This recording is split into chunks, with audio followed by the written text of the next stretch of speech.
সেই সেম জেগাটোত কেতিয়াও নাযাবা যিটো জেগাত গৈ কিনে তুমি তোমাৰ মুখৰ হাঁহিটো হেৰুৱাই পেলাইছা।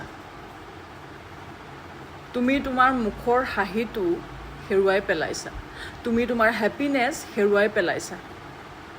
কেতিয়াও সেই জেগাটোত ঘূৰি নাযাবা।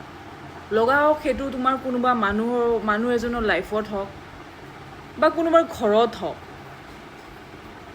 বা ৰাস্তাত হওক, ঠিক আছে, য'তেই হওক, কেতিয়াও ঘূৰি নাযাবা। কাৰণ আমি যদি ভাবোঁ ন যে আমি নিজকে হেপী ৰাখিম, তেতিয়াহ'লে আমি কিছুমান এনেকুৱা কাম কৰিব পাৰোঁ যিটোৰ পৰা আমি কেতিয়াও হাৰ্ট নহওঁ।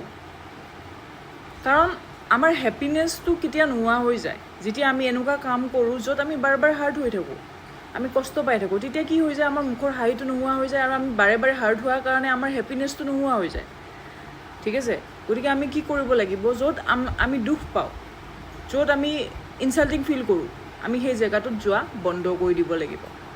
আৰু সেইটো কোনোবা মানুহ হওক বা কিবা প্লেচ হওক, ঠিক আছে।